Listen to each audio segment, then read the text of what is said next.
नमस्कार दर्शक बंधु मो सागर चलतु नजर पकईबा आज सकाळ केतोटी गुरुत्वपूर्ण खबर उपरे सेतिपाई वीडियोटी को शेष पर्यंत देखा मोर अनुरोध। वीडियोटी भल लगे वीडियोटी को लाइक करे, चैनल को सब्सक्राइब करे, कमेंट माध्यम जनातु आपण माने मो वीडियो केउ जिल्लारु देखुचंते। चलतु आज सकाळ खबर उपरे नजर पकईबा।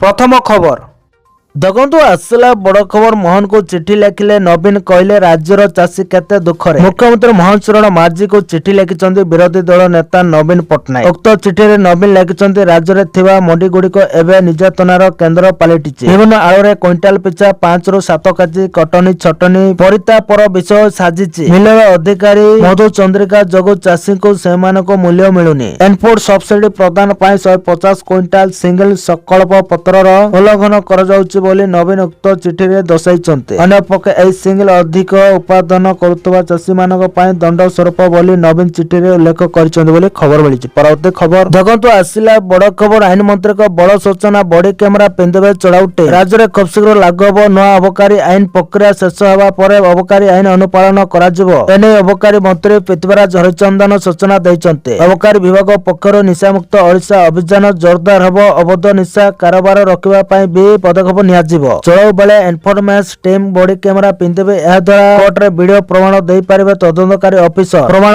अभावरु आउ अभियुक्त आउ खसी पारिबेनी बोली मंत्री कहिसन्ते। एते सहित अबकारी कर्मचारी और ऑफिसर को सशस्त्र बाहिनी करबा को प्रक्रिया चलितबा मंत्री सूचना दैछन्ते बोली खबर मिलिछि। परवर्ती खबर देखंतु आसिला बड़ खबर। आउ रहिबो नै घर बड़ा टेंशन बळारे घर देबे सरकार। गरीब लोकंक पई नुआ नुआ योजना आणुचन्ते मोहन सरकार। आनिके सरांचल रे आउ रहिबो नै घर बड़ा टेंशन। आनिके शहरी गरीबंको भड़ारे घर देवे सरकार। अव्यवहृत सरकारी घर को भड़ा सूत्र दिया जिवो बोली जणा पड़िछि। सरकारी घर चिन्हट पई गृह एवं नगर उन्नयन विभाग पक्षरु चिठी दिया जाइछि। विशेष करी कर्मजीवी महिला मानको भड़ारे घर दिया जिवो। प्रधानमंत्री सरांचल आवास योजना 2.0 अनुसार भड़ा मिलिबो। गाइडलाइन अनुसार दुईटी मॉडल रे सुलभ मूल्य रे भड़ा दिया जिवो। प्रथम सरकारी घर को पब्लिक एजेंसी माध्यम रे भड़ा दिया जिवो। द्वितीय रे बेसरकारी संस्था घर तैयारी करी गरीबों को भड़ा देबे बोली खबर मिलिछि। परवर्ती खबर देखंतु आसिला बड़ खबर। चिटफंड क्षतिग्रस्तों पई बड़ खुशी खबर। बढ़िला टंका फेरस्त प्रक्रिया अवधि। चिटफंड क्षतिग्रस्तों पई बड़ खुशी खबर। पुणी टंका फेरस्त पई समय देला राज्य सरकार। फल मार्च 31 तारिख पर्यंत टंका फेरस्त प्रक्रिया जारी रहिबा। राज्य सरकार जनवरी 31 अवधि को मार्च 31 जाए बढ़ाइछन्ते। 8 ରୁ 10,000 खुदरा जमाकारी को राज्य सरकार टंका दउछन्ते। चिटफंड क्षतिग्रस्त प्रमाण पत्र दे आरआई निकट में आवेदन करिपारे। आवेदन 15 दिन भितर जमाकारी टंका फेरी पाइबे बोली खबर मिलिछि। परवर्ती खबर देखंतु आसिला बड़ खबर। बड़ संकट देले सुर आम पाखरे पैसा अच्छी। जटणी निर्वाचन पुणी निर्वाचन लड़िबे सुर राउत राव। एने आज से गणमाध्यम को प्रतिक्रिया दे घोषणा करछन्ती। लोके चाहिले कांग्रेस टिकेट रू लड़िबी बोली से कहछन्ती। 2024 निर्वाचन रे जटणी रू हारिथिला कांग्रेस। तबे मु छाड़ी देइथिले बोली एथर कांग्रेस जटणी रू हारिथिला बोली सुर कहछन्ती। एथर लोक चाहिले पुणी निर्वाचन लड़िबी आउ थरे जटणी रे कांग्रेस आसीबो बोली से कहछन्ती। सुर राउत राव कहछन्ती जे आम पाखरे शक्ति संगठन एवं पैसा अछि। लोकंक सह मिसुचु विभिन्न कार्यक्रम रे जग दउछु। पुणी थर एथर जटणी रे कांग्रेस आसीबा नै से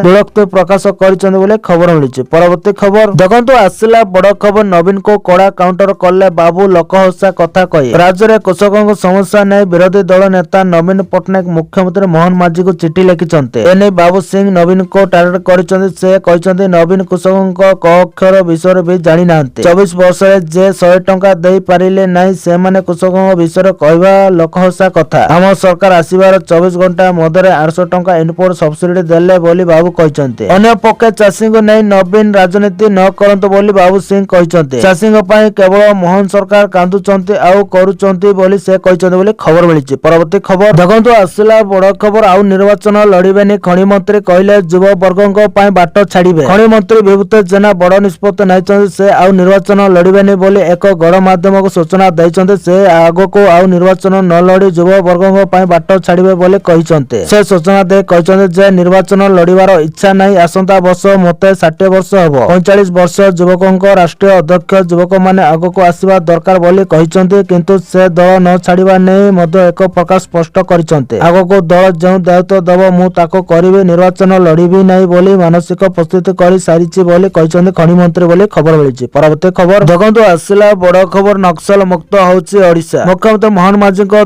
ଗଡ ନେତୃତ୍ୱରେ ନକ୍ସଲ ମୁକ୍ତ ଓଡିଶା ଗଠନ କ୍ଷେତ୍ରରେ ଆରମ୍ଭ ହୋଇଛି ନୂଆ ଅଧ୍ୟାୟ। ସୁରକ୍ଷା ବାହିନୀଙ୍କ ଉଦ୍ୟମ ସାହସିକତା ଏବଂ ମାଓ ନିପାତ ଅଭିଯାନରେ କନ୍ଧମାଳର ଶୀର୍ଷ ମାଓ ନେତାମାନେ ନିହତ ହେଉଥିବା ବେଳେ ସରକାରଙ୍କ ମାନବୀୟ ପୁନର୍ବାସ ଯୋଜନା ଅନେକଙ୍କୁ ହିଂସା ଛାଡି ସମାଜର ମୁଖ୍ୟ ସ୍ରୋତରେ ସାମିଲ କରିପାରିଛି। ଯବାନଙ୍କ ପାଇଁ ବର୍ଦ୍ଧିତ ଭତ୍ତା ଓ ଆଧୁନିକ ପ୍ରଶିକ୍ଷଣ ବ୍ୟବସ୍ଥା ମାଧ୍ୟମରେ ସୁରକ୍ଷା ବାହିନୀକୁ ଶକ୍ତିଶାଳୀ କରିବା ଭଳି ସରକାରଙ୍କ ପଦକ୍ଷେପ ଏକ ଶାନ୍ତିପୂର୍ଣ୍ଣ ସୁରକ୍ଷିତ ଓ ସମ୍ପୂର୍ଣ୍ଣ ମାଓମୁକ୍ତ ଓଡିଶା ଗଠନର ସଂକଳ୍ପକୁ ଆହୁରି ଦୃଢ କରୁଛି ବୋଲି କହିଛନ୍ତି ମୁଖ୍ୟମନ୍ତ୍ରୀ ମୋହନ ଚରଣ ମାଝୀ। ଲୋକଙ୍କ ସରକାର ଓଡିଶାକୁ ସମ୍ପୂର୍ଣ୍ଣ ମାଓମୁକ୍ତ କରିବା ପାଇଁ ସଂକଳ୍ପବଦ୍ଧ ବୋଲି କହିଛନ୍ତି ମୁଖ୍ୟମନ୍ତ୍ରୀ ବୋଲି ଖବର ମିଳିଛି। ପରବର୍ତ୍ତୀ ଖବର ଦେଖନ୍ତୁ, ଆସିଲା ବଡ ଖବର। ବିଧାୟକ ବାବୁ ସିଂଙ୍କ ଆବେଦନ ଖାରଜ କଲେ ହାଇକୋର୍ଟ। ବିଧାୟକ ବାବୁ ସିଂଙ୍କ ଆବେଦନ ହାଇକୋର୍ଟରେ ଖାରଜ କରାଯାଇଛି। ଭୁବନେଶ୍ୱର ଏକାମ ନିର୍ବାଚନୀ ମାମଲାରେ ଆବେଦନ ଖାରଜ କରାଯାଇଛି। ବିନା ଶୁଣାଣିରେ ମାମଲା ଖାରଜ କରିବାକୁ ବାବୁ ସିଂ ଆବେଦନ କରିଥିଲେ। ନିର୍ବାଚନୀ ମାମଲାର ଶୁଣାଣି ହେବ କହିଲେ ହାଇକୋର୍ଟ। ଅନ୍ୟପଟେ ହାଇକୋର୍ଟରେ ଆଗକୁ ବଢିଲା କଣ୍ଟାବାଞ୍ଜି ଓ ପାଟଣାଗଡ଼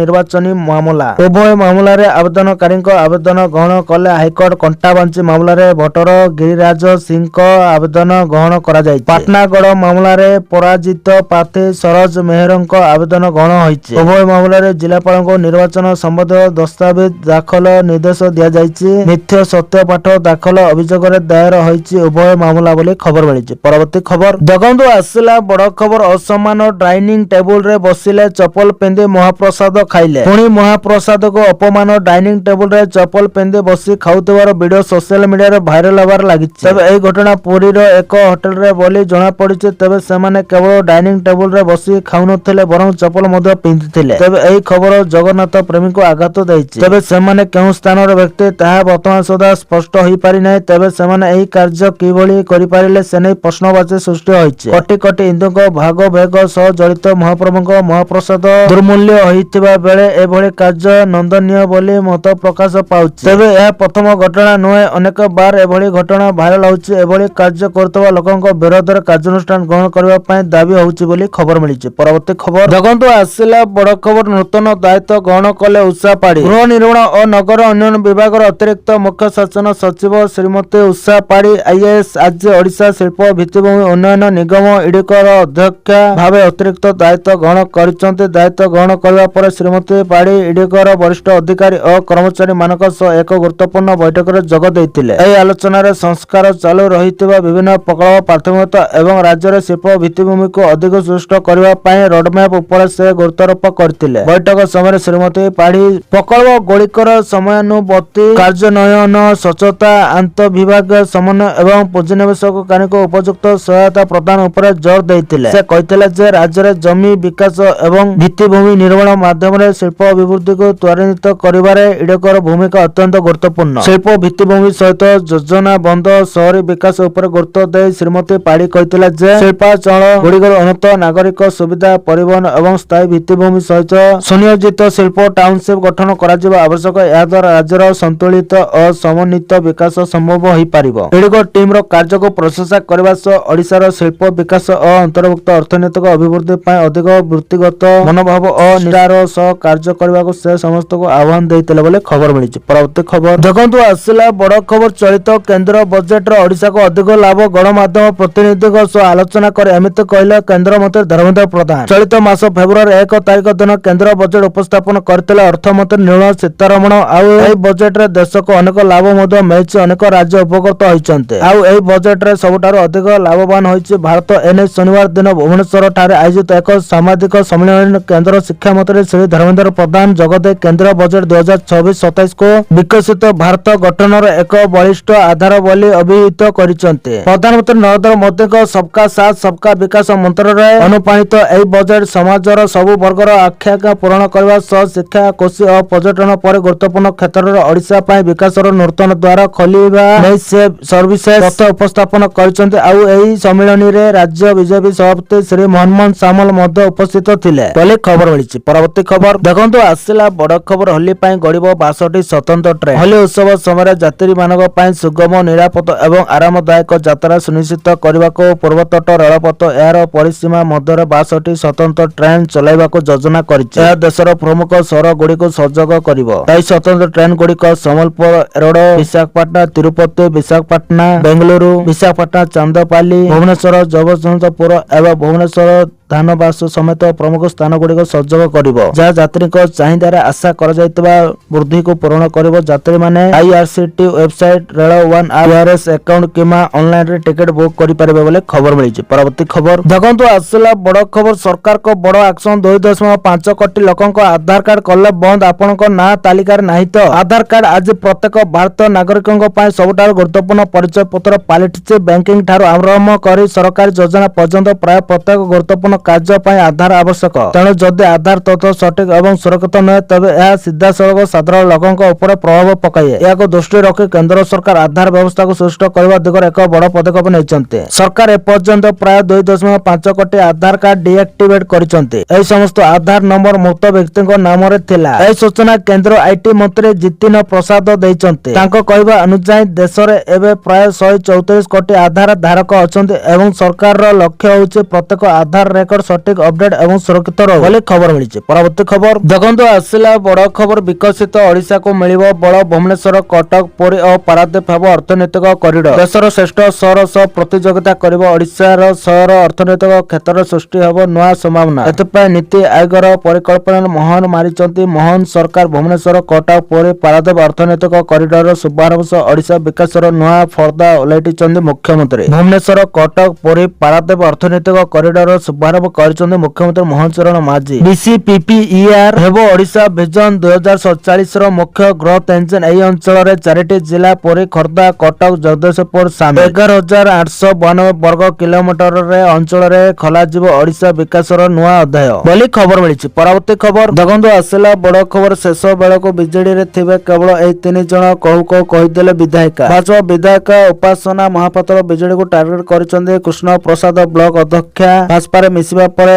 ତେରେଚା ବାଣ ମାରିଲେ ଉପାସନା। ନାଁ ନ ନେଇ ସଞ୍ଜୟ ଦାସ ବର୍ମା ଏବଂ ବିଜେଡି ଉପରେ ବର୍ଷିଲେ ବିଧାୟିକା। ସେ କହିଛନ୍ତି, ଆମେ ସାଇକ୍ଲୋନ ଭଳିଆ ଆଗାଇ ଯାଉଛୁ, ଆଉ ଅଟକିବୁ ନାହିଁ। ବିଜେଡିରେ ସସ୍ପେଣ୍ଡ ବହିଷ୍କାର କରି କରି ମୁଖିଆକୁ ମିଶାଇ ମାତ୍ର 3 ରହିବେ। ସେଥିରୁ ଜଣେ ତାମିଲନାଡୁରୁ ଆସିଛନ୍ତି, ଆଉ ଜଣେ ଉପକୂଳିଆ, ଆଉ ନିଜେ ମୁଖିଆ। ସେ ଗାନ୍ଧିଜୀଙ୍କ 3ଟି ମାଙ୍କଡ ଉପାଖ୍ୟାନ କଥା ଉଠାଇ ବାଣ ମାରିଛନ୍ତି। କହିଛନ୍ତି, ଗାନ୍ଧିଜୀଙ୍କ 3ଟି ମାଙ୍କଡର ଖରାପ ଦେଖୁନଥିଲେ, କହୁନଥିଲେ, ଖରାପ ଶୁଣୁନଥିଲେ। ହେଲେ ବିଜେଡି ରାଜ୍ୟର ଭଲ ଦେଖିବନି, ଭଲ ଶୁଣିବନି, ଭଲ କହିବନି ଧାରାରେ ଚାଲିଛି। ଭାଜପାର ଯେମିତି ମିଶ୍ରଣ ଚାଲିଛି, ବିଜେଡିର ସେମିତି ନିଲମନ ପ୍ରକ୍ରିୟା ଚାଲିଥିବ ବୋଲି ଉପାସନା କହିଛନ୍ତି ବୋଲି ଖବର ମିଳିଛି। ପରବର୍ତ୍ତୀ ଖବର ଦେଖନ୍ତୁ, ଆସିଲା ବଡ ଖବର। ପାନ ଓ ସିଗାରେଟ କୌଣସି ମାଦକ ଦ୍ରବ୍ୟ ସେବନ କଲେ କାର୍ଯ୍ୟାନୁଷ୍ଠାନ। ପାଢୀ ରାଜସ୍ୱ ଓ ବିପର୍ଯ୍ୟୟ ପରିଚାଳନା ବିଭାଗର ଅତିରିକ୍ତ ମୁଖ୍ୟ ଶାସନ ସଚିବ ଭାବେ ବରିଷ୍ଠ ଭାରତୀୟ ପ୍ରଶାସନିକ ସେବା ଅଧିକାରୀ ଡକ୍ଟର ଅରବିନ୍ଦ କୁମାର ପାଢୀ ଦାୟିତ୍ୱ ଗ୍ରହଣ କରିବା ପରେ ବିଭାଗର ରାଜ୍ୟ ମୁଖ୍ୟାଳୟ, ଜିଲ୍ଲା ଏବଂ ତହସିଲ କାର୍ଯ୍ୟାଳୟରେ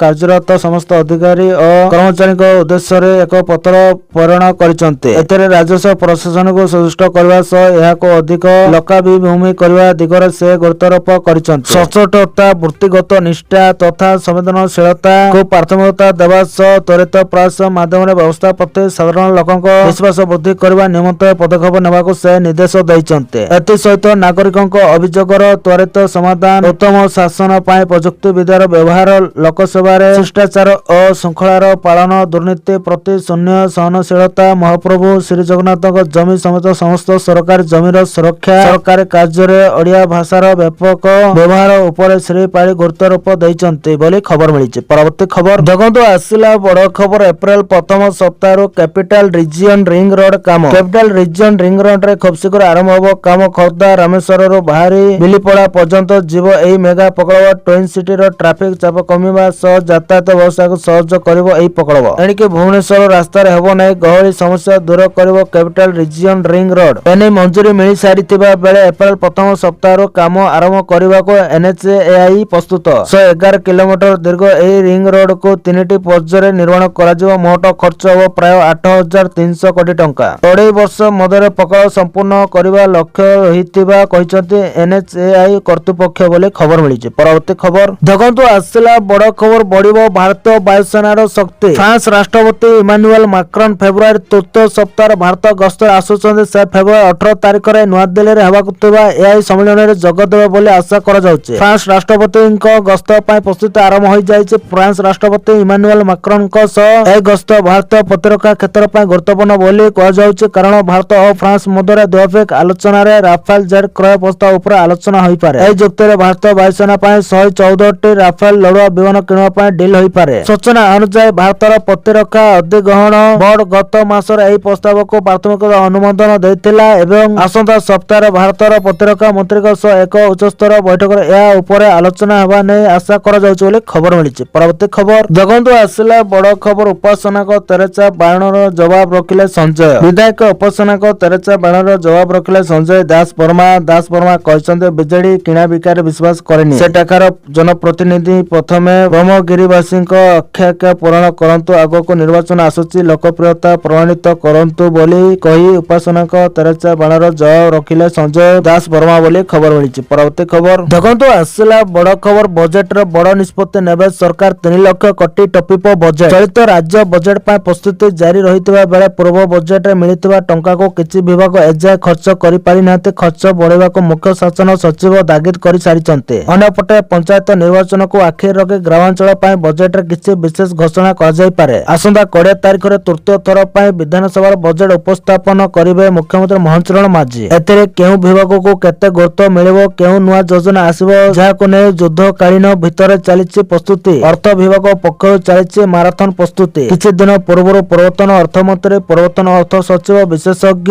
ବ୍ୟବସାୟୀଙ୍କୁ ଡାକି ମତାମତ ଲୋଡ଼ିଥିଲେ। ହେଲେ ସବୁଠୁ ବଡ କଥା ହଉଛି ମୁଣ୍ଡ ଉପରେ ପଞ୍ଚାୟତ ନିର୍ବାଚନ। ତେଣୁ ଗାଁ ଭୋଟ ଜିତିବା ପାଇଁ ମୋହନ ସରକାର କିଛି ମାଷ୍ଟର ଷ୍ଟ୍ରୋକ ମାରିପାରନ୍ତି ବୋଲି ଖବର ମିଳିଛି। ପରବର୍ତ୍ତୀ ଖବର ଦେଖନ୍ତୁ ଆସିଲା ବଡ ଖବର। ବଦଳିବ କି ଭାଗ ଚାଷୀଙ୍କ ଭାଗ୍ୟ, ସରକାର ଆଣିପାରନ୍ତି ଭାଗ ଚାଷୀ ଆଇନ। ଆସିପାରେ ଭାଗ ଚାଷୀ ଆଇନ। ଏନେଇ ବିଚାର ବିମର୍ଶ କରୁଛନ୍ତି ସରକାର। ବିଭାଗ ମଧ୍ୟରେ ଆଲୋଚନା ହେଲାଣି। ମୁଖ୍ୟମନ୍ତ୍ରୀ ମୋହନ ଚରଣ ମାଝୀ ମଧ୍ୟ ସଂକେତ ଦେଲେଣି। ହେଲେ କେବେ ଆସିବ ଭାଗ ଚାଷୀ ଆଇନ, ତାହା ବଡ ପ୍ରଶ୍ନ। ବର୍ଷ ଧରି ଭାଗ ଚାଷୀଙ୍କୁ ଆଶା ଦେଖେଇଛନ୍ତି ସରକାର ତାଙ୍କ ପାଇଁ ଆଇନ ଆସିବ ବୋଲି, ଆଉ ଅଧିକାର ମିଳିବ ବୋଲି କହି ଆସୁଛନ୍ତି। ହେଲେ ଏହା କେବଳ କାଗଜ କଲମ ଆଉ ମନ୍ତ୍ରୀଙ୍କ ମୁହଁରେ ସୀମିତ ରହିଯାଇଛି। ଭାଗ ଚାଷୀ ନିଜ ଭାଗକୁ ଆଦରି ରହିଛନ୍ତି। ପୂର୍ବ ସରକାର ଅନେକ ପ୍ରତିଶ୍ରୁତି ଦେଇଥିଲେ ଭାଗ ଚାଷୀକୁ ହକ୍ ଦେବେ ବୋଲି, କିନ୍ତୁ ତାହା ନାଲି ଫିତା ତଳେ ରହିଯାଇଛି। ଆଜି ରାଜସ୍ୱ ବିଭାଗର ଏକ କାର୍ଯ୍ୟକ୍ରମରେ ଭାଗ ଚାଷୀଙ୍କ ସଂକ୍ରାନ୍ତରେ ସଂକେତ ଦେଇଛନ୍ତି ମୁଖ୍ୟମନ୍ତ୍ରୀ ମୋହନ ଚରଣ ମାଝୀ। ଆଗକୁ ଭାଗ ଚାଷୀ ଆଇନ ଆଣିବେ କି ସରକାର, କାରଣ ଭାଗ ଚାଷୀଙ୍କୁ ଆଇନଗତ ସୁରକ୍ଷା ଦେବାକୁ ରାଜସ୍ୱ ମନ୍ତ୍ରୀଙ୍କୁ କହିଛନ୍ତି ମୁଖ୍ୟମନ୍ତ୍ରୀ। ସେପଟେ ଭାଗ ଚାଷୀଙ୍କ ସମ୍ପର୍କରେ ମୁଖ୍ୟମନ୍ତ୍ରୀଙ୍କ ପ୍ରତିକ୍ରିୟା ପରେ ରାଜସ୍ୱ ମନ୍ତ୍ରୀ ସୁରେଶ ପୂଜାରୀ କହିଛନ୍ତି ଭାଗ ଚାଷୀ ଆଇନକୁ ନେଇ କୃଷି ଓ ସମବାୟ ବିଭାଗ ସହ ଆଲୋଚନା ହୋଇଛି। ଆଗକୁ ବିଭିନ୍ନ ଷ୍ଟେକ୍ ହୋଲ୍ଡରଙ୍କ ସହ ଆଲୋଚନା ହେବ। ପୂର୍ବ ରିପୋର୍ଟକୁ ଅନୁଧ୍ୟାନ କରାଯାଉଛି। ରାଜ୍ୟରେ 3 ପ୍ରକାରର ଭାଗ ଚାଷୀ ଅଛନ୍ତି ବୋଲି ଖବର ମିଳିଛି। ପରବର୍ତ୍ତୀ ଖବର ଦେଖନ୍ତୁ ଆସିଲା ବଡ ଖବର। ସରକାରୀ କର୍ମଚାରୀଙ୍କ ପାଇଁ ବଡ ଖୁସି ଖବର। ଏତିକି ବୃଦ୍ଧି ପାଇବ ଡିଏ। ହୋଲି ପୂର୍ବରୁ କେନ୍ଦ୍ର ସରକାରୀ କର୍ମଚାରୀ ଏବଂ ପେନସନଭୋଗୀ ମାନେ କିଛି ଆଶ୍ୱସ୍ତି ପାଇପାରନ୍ତି। ମହଙ୍ଗା ଭତ୍ତା ଡିଏ ଏବଂ ମହଙ୍ଗା ରିଲିଫ ଡିଆର 2% ବୃଦ୍ଧି ପାଇବାର ସମ୍ଭାବନା ରହିଛି। ତଥାପି ସରକାରଙ୍କ ସରକାରୀ ଘୋଷଣା ପରେ ଏହି ଚୂଡାନ୍ତ ନିଷ୍ପତ୍ତି ସ୍ପଷ୍ଟ ହେବ। ମାର୍ଚ୍ଚରେ ହୋଲି ପୂର୍ବରୁ ଏହି ଘୋଷଣା ହେବାର ସମ୍ଭାବନା ଅଛି। ଯଦିଓ ସପ୍ତମ ବେତନ କମିଶନର କାର୍ଯ୍ୟକାଳ ଡିସେମ୍ବର 31, 2025ରେ ଶେଷ ହୋଇଛି, ତେବେ ଯେ ପର୍ଯ୍ୟନ୍ତ ଅଷ୍ଟମ ବେତନ କମିଶନର ସୁପାରିଶ କାର୍ଯ୍ୟକାରୀ ନ ହୁଏ, ଡିଆରକୁ ସପ୍ତମ ବେତନ କମିଶନର ମୂଳ ଦରମାରେ ଗଣନା କରାଯିବ। ତେଣୁ କର୍ମଚାରୀ ଏବଂ ପେନସନଭୋଗୀ ମାନେ ଡିଏ ବୃଦ୍ଧିକୁ ଲାଭ ପାଇବା ଜାରି ରଖିବେ। ମହଙ୍ଗା ଭତ୍ତା ହେଉଛି ସରକାରୀ କର୍ମଚାରୀ ମାନଙ୍କୁ ଦିଆଯାଉଥିବା ଏକ ଉପାଦାନ ଯାହା ବର୍ଦ୍ଧିତ ମୁଦ୍ରାସ୍ଫୀତିର ପ୍ରଭାବକୁ ହ୍ରାସ କରିବାରେ ସାହାଯ୍ୟ କରେ। ସରକାର ବର୍ଷକୁ 2 ଥର ଜାନୁଆରୀ ଏବଂ ଜୁଲାଇରେ ଡିଏ ବୃଦ୍ଧି କରନ୍ତି। ଡିଏ ସିଧାସଳଖ ମୂଳ ଦରମାରେ ଲାଗୁ ହୁଏ। ତେଣୁ ଡିଏ ବୃଦ୍ଧି ସ୍ୱୟଂଚାଳିତ ଭାବରେ ମୋଟ ଦରମା ବୃଦ୍ଧି କରେ ବୋଲି ଖବର ମିଳିଛି। ପରବର୍ତ୍ତୀ ଖବର ଦେଖନ୍ତୁ ଆସିଲା ବଡ ଖବର। ଚଳିତ ଆହୁରି ଭବ୍ୟ ହେବ ଓଡିଆ ପକ୍ଷ। ଓଡିଶା ସରକାରଙ୍କ ଓଡିଆ ଭାଷା ସାହିତ୍ୟ ଓ ସଂସ୍କୃତି ବିଭାଗ ଆନୁକୂଳରେ ସାରା ରାଜ୍ୟରେ ପାଳନ କରାଯିବ ଓଡିଆ ପକ୍ଷ। ଏପ୍ରିଲ ମାସ 1 ତାରିଖ ଓଡିଶା ଦିବସ ଠାରୁ ନେଇ ଏପ୍ରିଲ 14 ତାରିଖ ଓଡିଆ ନବବର୍ଷ ପର୍ଯ୍ୟନ୍ତ ଓଡିଆ ପକ୍ଷ ପାଳନ କରାଯିବ। ଗତ ବର୍ଷ ପ୍ରଥମ ଥର ପାଇଁ ସାରା ରାଜ୍ୟରେ ଓଡିଆ ପକ୍ଷ ପାଳନ କରାଯାଇଥିବା ବେଳେ ଚଳିତ ବର୍ଷ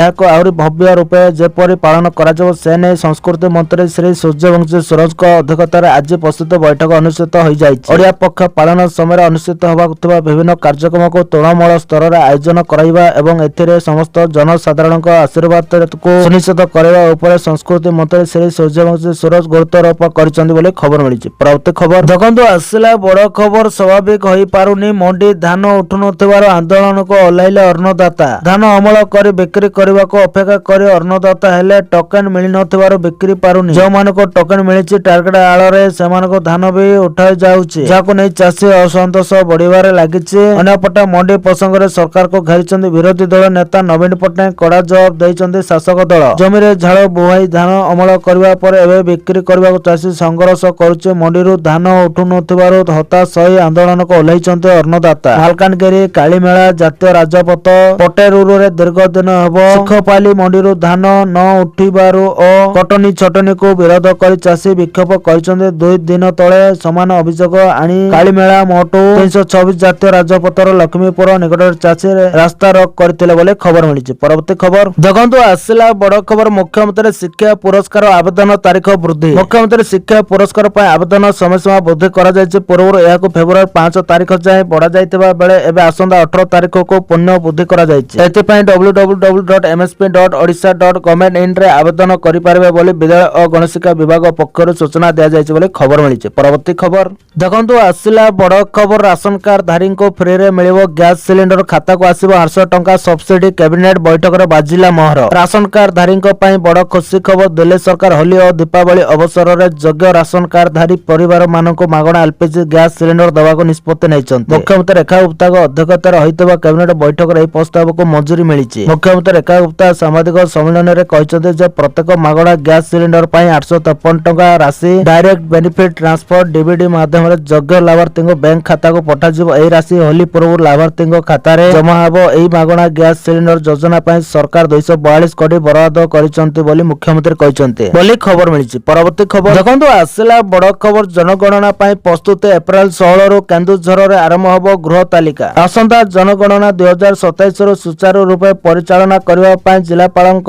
କାର୍ଯ୍ୟାଳୟରେ ଏକ ଜିଲ୍ଲାସ୍ତରୀୟ ସମୀକ୍ଷା ବୈଠକ ଓ ପ୍ରଶିକ୍ଷଣ ଶିବିର ଅନୁଷ୍ଠିତ ହୋଇଯାଇଛି। ଏହି ପ୍ରଶିକ୍ଷଣ ଶିବିରରେ ଯୋଗ ଦେଇଥିବା ସମସ୍ତ କର୍ମଚାରୀଙ୍କୁ ସରକାରୀ ନିର୍ଦ୍ଦେଶକ, ଜନଗଣନା ପରିଚାଳନା ନିର୍ଦ୍ଦେଶାଳୟ, ଉମାଶଙ୍କର ସାହୁ, ପରିସଂଖ୍ୟାନ ଅନୁସନ୍ଧାନକାରୀ ବସନ୍ତ କୁମାର ସେନାପତିଙ୍କ ଅଧ୍ୟକ୍ଷତାରେ ଗୃହ ତାଲିକାକରଣ ଓ ଗୃହ ଗଣନାର ପ୍ରଥମ ପର୍ଯ୍ୟାୟ ପ୍ରସ୍ତୁତି କାର୍ଯ୍ୟ ସମ୍ପର୍କରେ ବିସ୍ତୃତ ଆଲୋଚନା ସହ ଜନଗଣନା ସମ୍ବନ୍ଧୀୟ ବିଷୟ ଉପରେ ତାଲିମ ପ୍ରଦାନ କରିଥିଲେ। ବୈଠକରେ ଜନଗଣନାର ପ୍ରଥମ ପର୍ଯ୍ୟାୟ କାର୍ଯ୍ୟ ଆସନ୍ତା 16 ଏପ୍ରିଲ 2024ରୁ ଆରମ୍ଭ ହୋଇ 15 ମେ 2026 ପର୍ଯ୍ୟନ୍ତ ଚାଲିବ। ଏହା ଦେଶର ପ୍ରଥମ ଡିଜିଟାଲ ଜନଗଣନା ହୋଇଥିବାରୁ ଏଥିରେ ବୈଷୟିକ ଜ୍ଞାନକୌଶଳର ବ୍ୟବହାର ଉପରେ ସର୍ବାଧିକ ଗୁରୁତ୍ୱ ଦିଆଯାଇଛି ବୋଲି ଖବର ମିଳିଛି। ପରବର୍ତ୍ତୀ ଖବର ଦେଖନ୍ତୁ, ଆସିଲା ବଡ଼ ଖବର। ଭାରତ ପାଖରେ ରହିବ ଆମେରିକା ବଜାରର ଚାବିକାଠି। ଭାରତ ଓ ଆମେରିକା ଏକ ଐତିହାସିକ ବାଣିଜ୍ୟ ଚୁକ୍ତିନାମା ପାଖକୁ ଏକ ପାଦ ଆଗକୁ ବଢ଼ାଇଛନ୍ତି। ଦୁଇ ଦେଶ ଏକ ମଧ୍ୟବର୍ତ୍ତୀକାଳୀନ ବାଣିଜ୍ୟ ଚୁକ୍ତିନାମା ଢାଞ୍ଚା ପ୍ରକାଶ କରିଛନ୍ତି, ଯାହାର ଲକ୍ଷ୍ୟ ଶୁଳ୍କ ହ୍ରାସ କରିବା, ଶକ୍ତି ସମ୍ପର୍କକୁ ମଜବୁତ କରିବା ତଥା ଆର୍ଥିକ ସହଯୋଗକୁ ଆହୁରି ନିବିଡ଼ କରିବ। ଏହି ପଦକ୍ଷେପ ଏପରି ସମୟରେ ଆସିଛି ଯେତେବେଳେ ଉଭୟ ଦେଶ ବିଶ୍ୱ ଯୋଗାଣ ଶୃଙ୍ଖଳାକୁ ପୁନର୍ଗଠିତ କରିବାକୁ ଓ ବାଣିଜ୍ୟକୁ ଅଧିକ ସ୍ଥିର କରିବାକୁ ଚେଷ୍ଟା କରୁଛନ୍ତି। ଭାରତ ୟୁରୋପୀୟ ସଂଘ ବାଣିଜ୍ୟ ଚୁକ୍ତିନାମାକୁ ସମସ୍ତ ଚୁକ୍ତିନାମାର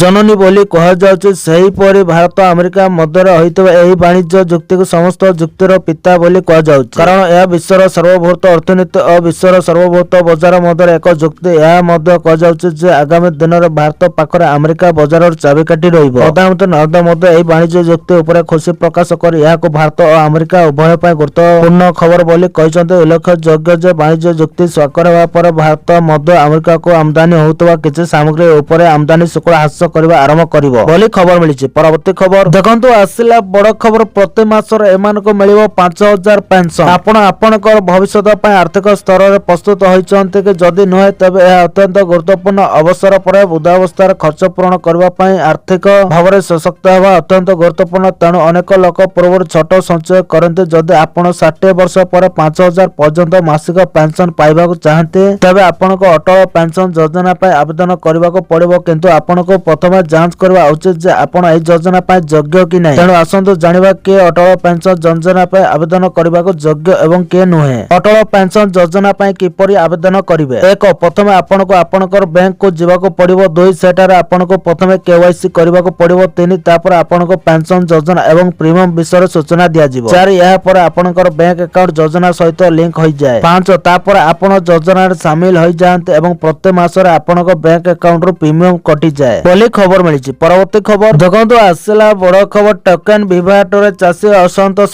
କିଛି ଚାଷୀଙ୍କୁ ମିଳିନି ଟୋକେନ। ଚାଷୀଙ୍କୁ ମିଳିନି ଟୋକେନ। ନୂଆପଡ଼ା ଜିଲ୍ଲାରେ କିଛି ଚାଷୀଙ୍କ ଟୋକେନ ମିଳିନଥିବା ଯୋଗୁଁ ଚାଷୀଙ୍କ ମଧ୍ୟରେ ତୀବ୍ର ଅସନ୍ତୋଷ ପ୍ରକାଶ ପାଇଛି। ନୂଆପଡ଼ା ଜିଲ୍ଲାରେ 77ଟି ମଣ୍ଡି ଦ୍ୱାରା ଧାନ ସଂଗ୍ରହ ପ୍ରକ୍ରିୟାରେ 51400 ଚାଷୀଙ୍କ ଠାରୁ 25,24,000 କ୍ୱିଣ୍ଟାଲ ଧାନ କ୍ରୟ ପାଇଁ ଟାର୍ଗେଟ ଥିଲା। ବର୍ତ୍ତମାନ ସୁଦ୍ଧା 48,603 ଜଣ ଚାଷୀଙ୍କ ଠାରୁ ମୋଟ 24,33,844 କ୍ୱିଣ୍ଟାଲ ଧାନ ସଂଗ୍ରହ ହୋଇଛି। ଗୋଟିଏ ପଟେ ଟୋକେନ ବିଭାଟ, ଅନ୍ୟ ପଟେ ମନ୍ତର ଗତିରେ ଧାନ କିଣା ଯୋଗୁଁ ମଣ୍ଡି ପ୍ରତି ଚାଷୀଙ୍କ ମହଲରେ ତୀବ୍ର ପ୍ରତିକ୍ରିୟା ପ୍ରକାଶ ପାଇଛି। ଏବେ କେନାଲରେ ପାଣି ଆସିବା ପରେ ଚାଷୀମାନେ ରବି ଚାଷ ପାଇଁ ପ୍ରସ୍ତୁତି ଆରମ୍ଭ କରିଛନ୍ତି। ଏପରି ସମୟରେ ଖରିଫ ଖରିଫ ଧାନ ବିକ୍ରି ହୋଇନଥିବା ଯୋଗୁଁ ଅକଳରେ ପଡ଼ିଛନ୍ତି ଚାଷୀ। ରବି ଚାଷ ପାଇଁ ମଧ୍ୟ ସାର ମିଳୁନଥିବା ଚାଷୀ ଅଭିଯୋଗ କରିଛନ୍ତି ବୋଲି ଖବର ମିଳିଛି। ପରବର୍ତ୍ତୀ ଖବର ଦେଖନ୍ତୁ, ଆସିଲା ବଡ଼ ଖବର। ପିଓକେ କୁ ଭାରତର ଏକ ଅଂଶ ଭାବେ ମାନ୍ୟତା ଦେଲା ଆମେରିକା। ଭାରତ ସହିତ ବାଣିଜ୍ୟ ଯୁକ୍ତି ପରେ ଆମେରିକା ଏପରି ଏକ ପଦକ୍ଷେପ ନେଇଛି ଯାହା ପାକିସ୍ତାନକୁ ବଡ଼ ଝଟକା ଦେଇଛି। ଆମେରିକା ବାଣିଜ୍ୟ ପ୍ରତିନିଧିଙ୍କ କାର୍ଯ୍ୟାଳୟ ଭାରତର ଏକ ମାନଚିତ୍ର ପ୍ରକାଶ କରିଛି ଯେଉଁଥିରେ ସମଗ୍ର ଜମ୍ମୁ କାଶ୍ମୀରକୁ ଭାରତର ଅଂଶ ଭାବେ ଦର୍ଶାଯାଇଛି। ଗୁରୁତ୍ୱପୂର୍ଣ୍ଣ କଥା ହେଉଛି ଏଥିରେ ପାକିସ୍ତାନ ଅଧିକୃତ କାଶ୍ମୀର ପିଓକେ ମଧ୍ୟ ଅନ୍ତର୍ଭୁକ୍ତ ରହିଛି। ଆମେରିକା ଓ ଭାରତ ମଧ୍ୟରେ ବାଣିଜ୍ୟ ଯୁକ୍ତି ପାଇଁ ଢାଞ୍ଚା ପ୍ରକାଶ ପରେ ଏହି ମାନଚିତ୍ର ପୋଷ୍ଟ କରାଯାଇଛି ବୋଲି ଖବର ମିଳିଛି। ପରବର୍ତ୍ତୀ ଖବର ଦେଖନ୍ତୁ, ଆସିଲା ବଡ଼ ଖବର। ଚୀନରୁ କମିଛି ମୋବାଇଲ ଫୋନ ଆମଦାନୀ। ମୋବାଇଲ ଫୋନ ଭଳି ଉପକରଣ ପାଇଁ ଭାରତ ଚୀନ ଉପରେ ଏବେ ପୂର୍ବାପେକ୍ଷା କମ୍ ନିର୍ଭର କରୁଛି। ଗତ କିଛି ବର୍ଷ ମଧ୍ୟରେ ଦେଶ ଭିତରେ ନିଜସ୍ୱ ଜ୍ଞାନ କୌଶଳରେ ମୋବାଇଲ ଫୋନ ଉତ୍ପାଦନ ବୃଦ୍ଧି ହେବା ସହିତ ଏହାର ରପ୍ତାନୀ ମଧ୍ୟ ବୃଦ୍ଧି ହୋଇଛି। ଫଳରେ ଚୀନରୁ ଭାରତକୁ ମୋବାଇଲ ଫୋନ ଆମଦାନୀ ହ୍ରାସ ପାଉଛି। 2024-25 ଆର୍ଥିକ ବର୍ଷରେ ଚୀନରୁ ଭାରତକୁ ମୋଟ 3,710 କୋଟି ଟଙ୍କାର ମୋବାଇଲ ଫୋନ ଆମଦାନୀ ହୋଇଛି। 2014-15ରେ ଭାରତ ଚୀନରୁ 48,609 କୋଟି ଟଙ୍କା ମୂଲ୍ୟର ମୋବାଇଲ ଫୋନ ଆମଦାନୀ କରିଥିଲା ବୋଲି ଖବର ମିଳିଛି। ପରବର୍ତ୍ତୀ ଖବର ଦେଖନ୍ତୁ, ଆସିଲା ବଡ଼ ଖବର। ଯାତ୍ରୀଗଣ ଦୟାକରି ଧ୍ୟାନ ଦିଅନ୍ତୁ, ଏପ୍ରିଲରୁ ଟ୍ରେନ ଯାତ୍ରା ହେବ ଶସ୍ତା। ଭାରତୀୟ ରେଳବାଇ ଯାତ୍ରୀମାନଙ୍କ ବଡ଼ ଆଶ୍ୱସ୍ତି। ଦୀର୍ଘ ଦିନ ଧରି ଯାତ୍ରୀମାନଙ୍କ ଅଭିଯୋଗ ଓ ଦାବିକୁ ଧ୍ୟାନରେ ରଖି 10ଟି ପ୍ରମୁଖ ସୁପରଫାଷ୍ଟ ଟ୍ରେନର ଭଡ଼ା କମାଇ ଦିଆଯାଇଛି। ଏହାର ସିଧାସଳଖ ଲାଭ ହେଉଛି ଏବେ ଏହି ଟ୍ରେନ ଗୁଡ଼ିକରେ ଯାତ୍ରା କରିବାକୁ ଅତିରିକ୍ତ ସୁପରଫାଷ୍ଟ ଚାର୍ଜେସ୍ ଦେବାକୁ ପଡ଼ିବ ନାହିଁ। ଭାରତୀୟ ରେଳରେ ଯାତ୍ରା କରୁଥିବା କୋଟି କୋଟି ଯାତ୍ରୀଙ୍କ ପାଇଁ ଏହା ଏକ ଖୁସି ଖବର। ଏପ୍ରିଲ ମାସରୁ ଦେଶର 10ଟି ଗୁରୁତ୍ୱପୂର୍ଣ୍ଣ ଟ୍ରେନକୁ ସାଧାରଣ ଏକ୍ସପ୍ରେସ ଶ୍ରେଣୀରେ ରଖାଯିବ। ଏହା ସହିତ ଏବେ ଯାତ୍ରୀମାନଙ୍କୁ ସୁପରଫାଷ୍ଟ ଟ୍ରେନ ପାଇଁ ନିଆଯାଉଥିବା ଅତିରିକ୍ତ ଶୁଳ୍କ ଦେବାକୁ ପଡ଼ିବ ନାହିଁ। ଯାତ୍ରୀମାନେ ଦୀର୍ଘ ସମୟ ଧରି ଅଭିଯୋଗ କରିଆସୁଛନ୍ତି ଯେ ଟ୍ରେନର ଗତି ସୁପରଫାଷ୍ଟ ନଥିବା ବେଳେ ସେମାନଙ୍କ ଠାରୁ ଅତିରିକ୍ତ ସୁପରଫାଷ୍ଟ ସରଚାର୍ଜ କାହିଁକି ଆଦାୟ କରାଯାଏ। ଏହି ଅସଙ୍ଗୀକୃତ ଦୂର କରିବା ପାଇଁ ରେଳବାଇ ଏବେ ଏହି ଟ୍ରେନଗୁଡ଼ିକୁ ଜେନେରାଲ ଏକ୍ସପ୍ରେସ ଟ୍ରେନ ଭାବରେ ବର୍ଗୀକୃତ କରିଛି। ଏହି ନୂତନ ବ୍ୟବସ୍ଥା 13 ଏପ୍ରିଲରୁ 16 ଏପ୍ରିଲ 2024 ମଧ୍ୟରେ ବିଭିନ୍ନ ତାରିଖରେ କାର୍ଯ୍ୟକାରୀ ହେବ। ଏହି ପରିବର୍ତ୍ତନ ଅନୁଯାୟୀ କେବଳ ଟ୍ରେନଗୁଡ଼ିକର ସ୍ଥିତି ପରିବର୍ତ୍ତନ ହେବ ନାହିଁ ବରଂ ସେମାନଙ୍କର ଟ୍ରେନ ନମ୍ବର ମଧ୍ୟ ପରିବର୍ତ୍ତନ ହେବ ବୋଲି ଖବର ମିଳିଛି। ପରବର୍ତ୍ତୀ ଖବର ଦେଖନ୍ତୁ, ଆସିଲା ବଡ଼ ଖବର। ଶହୀଦ ପରିବାରକୁ ମିଳିବ 1 ଏକର ଲେଖାଏଁ ଜମି ବଡ଼ ଘୋଷଣା କଲେ ସରକାର। ଦେଶ ପାଇଁ ସର୍ବୋଚ୍ଚ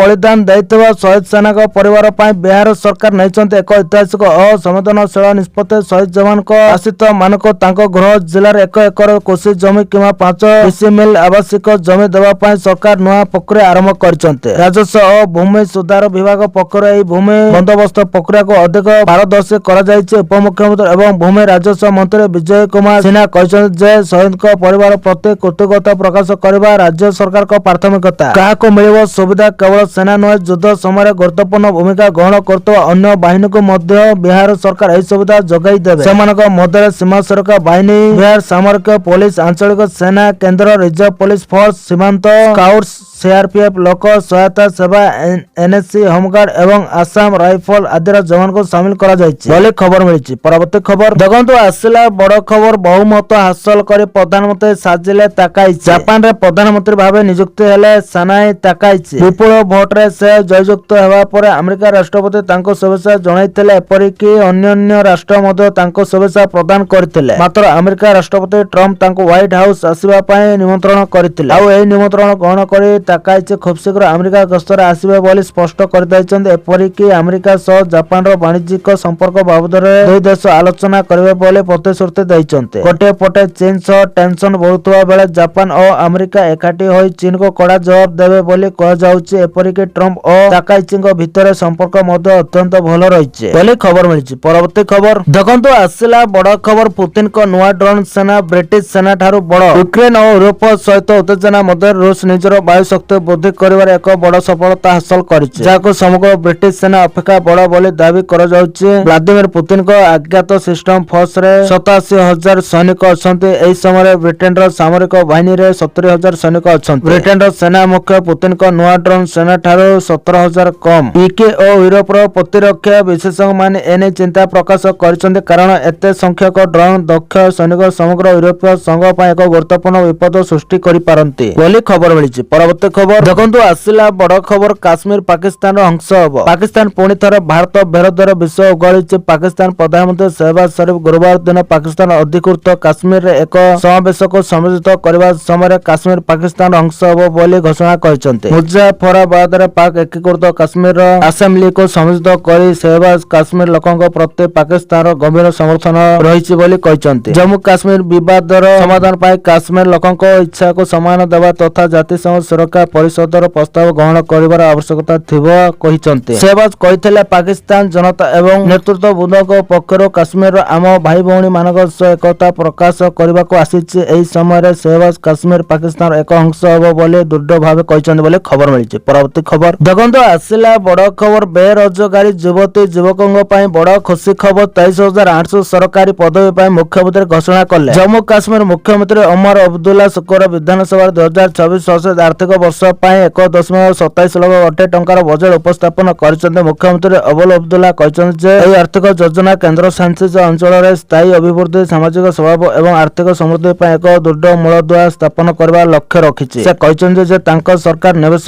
ନବସୃଜନ ଏବଂ ଅଂଶଗ୍ରହଣମୂଳକ ଶାସନକୁ ପ୍ରୋତ୍ସାହିତ କରି ଜମ୍ମୁ କାଶ୍ମୀରକୁ ଏକ ଆଧୁନିକ, ପ୍ରଗତିଶୀଳ ଏବଂ ଆର୍ଥିକ ଦୃଷ୍ଟିରୁ ସଂକୀର୍ଣ୍ଣ ଅଞ୍ଚଳରେ ପରିଣତ କରିବାକୁ ପ୍ରତିବଦ୍ଧ। ଏହା ସହିତ ମୁଖ୍ୟମନ୍ତ୍ରୀ ଓମର ଅବଦୁଲ୍ଲା 2026-27 ବଜେଟରେ 23,800 ସରକାରୀ ପଦବୀ ପାଇଁ ଦ୍ରୁତ ନିଯୁକ୍ତି ଘୋଷଣା କରିଛନ୍ତି, ଯାହା ବେକାର ଯୁବତୀ ଯୁବକଙ୍କ ମୁହଁରେ ହସ ଫୁଟାଇଛି। ଏହି ଘୋଷଣା କେବଳ ନିଯୁକ୍ତିର ଦ୍ୱାର ଖୋଲି ନାହିଁ, ବରଂ ରାଜ୍ୟରେ ଏକ ସ୍ୱଚ୍ଛ ଏବଂ ସମନ୍ୱିତ ନିଯୁକ୍ତି ପ୍ରକ୍ରିୟା ପାଇଁ ଆଶା ସୃଷ୍ଟି କରିଛି ବୋଲି ଖବର ମିଳିଛି। ପରବର୍ତ୍ତୀ ଖବର ଦେଖନ୍ତୁ, ଆସିଲା ବଡ ଖବର। ଅଣ୍ଡର-19 ବିଶ୍ୱକପ ବିଜେତାଙ୍କ ଉପରେ ଟଙ୍କା ବର୍ଷା କଲା ବିସିସିଆଇ। ଅଣ୍ଡର-19 ଆଇସିସି ୱାର୍ଲଡ କପ୍ 2026 ଯେତେ ଦେଶକୁ ଗର୍ବିତ କରିଥିବା ଭାରତୀୟ ଦଳ ପାଇଁ ବିସିସିଆଇ ପକ୍ଷରୁ ବଡ ଘୋଷଣା କରାଯାଇଛି। ବିସିସିଆଇ ଭାରତୀୟ ଅଣ୍ଡର-19 ଟିମକୁ 7.5 କୋଟି ଟଙ୍କା ନଗଦ ପୁରସ୍କାର ଦେବାକୁ ଘୋଷଣା କରିଛି। ବିସିସିଆଇ ସଚିବ ଦେବଜିତ ସୌକିଆ କହିଛନ୍ତି, ଇଂଲଣ୍ଡକୁ ହରାଇ ଆଇସିସି ଅଣ୍ଡର-19 ୱାର୍ଲଡ କପ୍ ଜିତିବା ପରେ ସମଗ୍ର ଦେଶ ଏବେ ଖୁସିରେ ଝୁମୁଛି। ଏହି ଐତିହାସିକ ସଫଳତା ପାଇଁ ବିଜେତା ଦଳକୁ 7.5 କୋଟି ଟଙ୍କା ପୁରସ୍କାର ଦେବାର ଘୋଷଣା କରାଯାଇଛି ବୋଲି ଖବର ମିଳିଛି। ପରବର୍ତ୍ତୀ ଖବର ଦେଖନ୍ତୁ, ଆସିଲା ବଡ ଖବର। 19ରୁ ମାଟ୍ରିକ ପରୀକ୍ଷା, ତା ପୂର୍ବରୁ ବଡ ସୂଚନା ଦେଲେ ବୋର୍ଡ ସଭାପତି ଶ୍ରୀକାନ୍ତ ତରାଇ। ମାଧ୍ୟମିକ ଶିକ୍ଷା ପରିଷଦ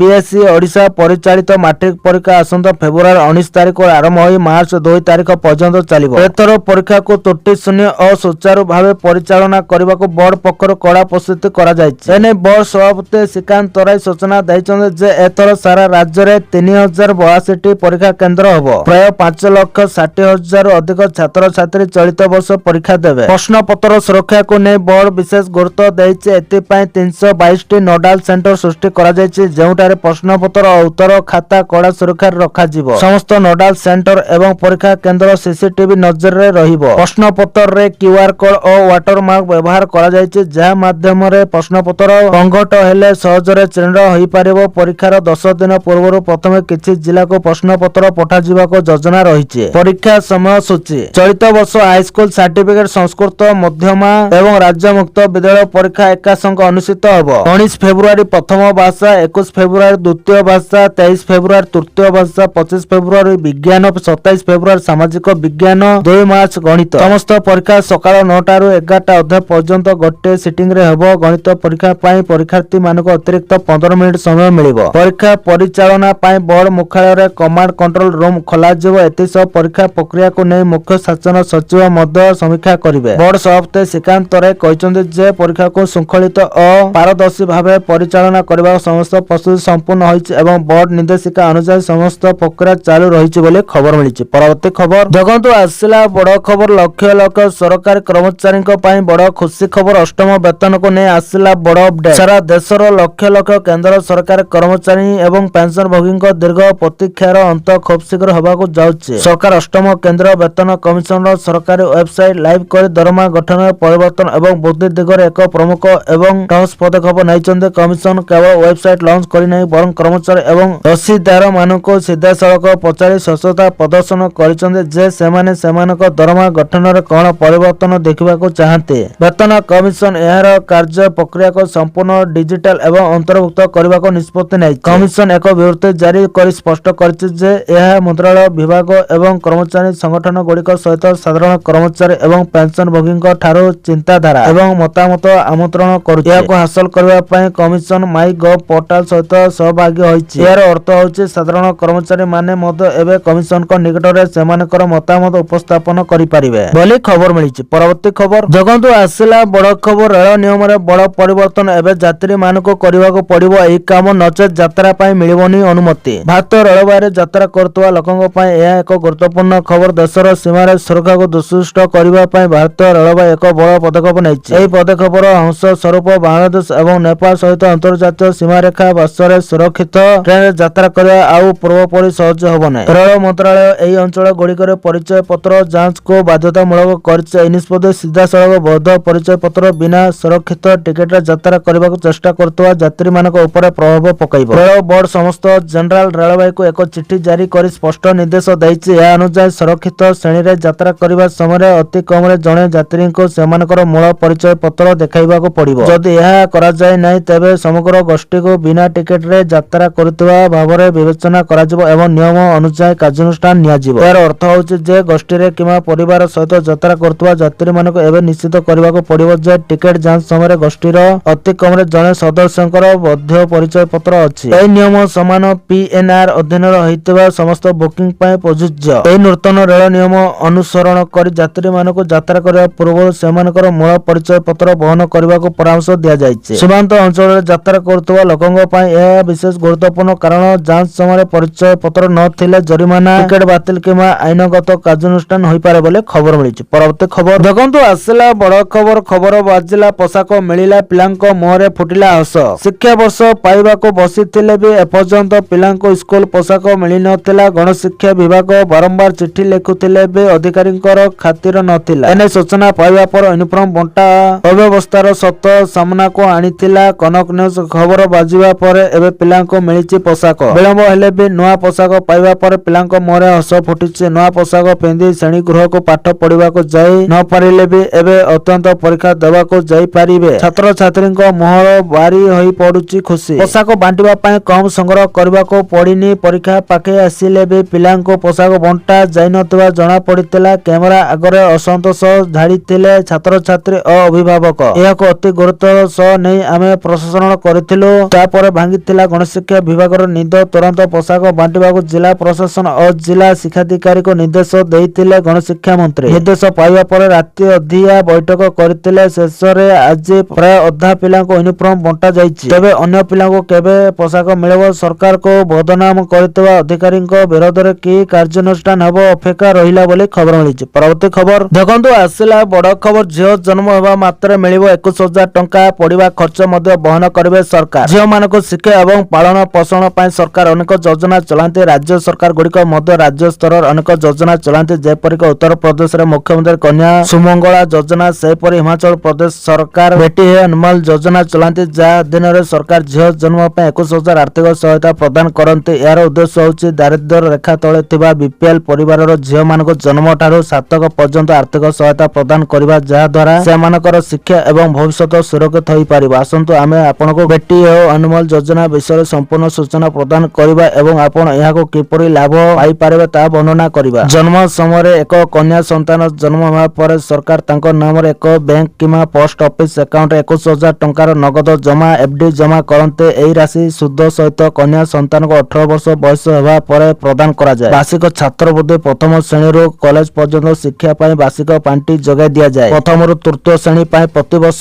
450, ଚତୁର୍ଥ ଶ୍ରେଣୀ ପାଇଁ ପ୍ରତିବର୍ଷ 750 ଏବଂ ଷଷ୍ଠରୁ ଦଶମ ଶ୍ରେଣୀ ପାଇଁ ପ୍ରତିବର୍ଷ 1050ରୁ 1500, ଏକାଦଶ ଏବଂ ଦ୍ୱାଦଶ ଶ୍ରେଣୀ ପାଇଁ ପ୍ରତିବର୍ଷ 2250 ଏବଂ ସ୍ନାତକ ପାଇଁ ପ୍ରତିବର୍ଷ 5000, ଯେପରିକି BA, BSc, MBBS ବୋଲି ଖବର ମିଳିଛି। ପରବର୍ତ୍ତୀ ଖବର ଦେଖନ୍ତୁ ଆସିଲା ବଡ଼ ଖବର। ବାଣିଜ୍ୟ ପ୍ରତିରକ୍ଷାରେ ସହଯୋଗ ବଢାଇବେ ଭାରତ ମାଲେସିଆ। ବାଣିଜ୍ୟ ପୁଞ୍ଜିନିବେଶ, ପ୍ରତିରକ୍ଷା ଶକ୍ତି, ଆଧୁନିକ ଉତ୍ପାଦନ ଏବଂ ସେମିକଣ୍ଡକ୍ଟର ଆଦି ସର୍ବାଧିକ ପ୍ରାଥମିକତା ଥିବା ସେକ୍ଟରରେ ଭାରତ ଓ ମାଲେସିଆ ସମ୍ପର୍କ ବଢାଇବା ପାଇଁ ରବିବାର ପ୍ରତିଜ୍ଞାବଦ୍ଧ ହୋଇଛନ୍ତି। ଭାରତ ପ୍ରଶାନ୍ତ ମହାସାଗରୀୟ ଅଞ୍ଚଳରେ ଶାନ୍ତି ଓ ସ୍ଥିରତା ପାଇଁ ଉଭୟ ପକ୍ଷ ପ୍ରତିଶ୍ରୁତିବଦ୍ଧ ବୋଲି ପ୍ରଧାନମନ୍ତ୍ରୀ ନରେନ୍ଦ୍ର ମୋଦି କହିଛନ୍ତି। ମାଲେସିଆ ପ୍ରଧାନମନ୍ତ୍ରୀ ଆନୱାର ଇବ୍ରାହିମଙ୍କ ସହ ବିଭିନ୍ନ ପ୍ରସଙ୍ଗରେ ଆଲୋଚନା ପରେ ମୋଦି ଆତଙ୍କବାଦ ବିରୋଧରେ ଲଢ଼େଇରେ ଭାରତର ଅଭିମୁଖ୍ୟକୁ ଦୋହରାଇଛନ୍ତି। ଆତଙ୍କବାଦ ସମ୍ପର୍କରେ ଭାରତର ବାର୍ତ୍ତା ସ୍ପଷ୍ଟ, ଯେଉଁଥିରେ କୌଣସି ଦୋହମୁହାଁ ନୀତି କିମ୍ବା ସାଲିସ ନାହିଁ ବୋଲି ପ୍ରଧାନମନ୍ତ୍ରୀ କହିଛନ୍ତି। ସେମିକଣ୍ଡକ୍ଟର ସେକ୍ଟର ସମେତ ବିଭିନ୍ନ କ୍ଷେତ୍ରରେ ସହଯୋଗ ବଢାଇବା ପାଇଁ ଏହି ଅବସରରେ ଭାରତ ଓ ମାଲେସିଆ ମଧ୍ୟରେ ମୋଟ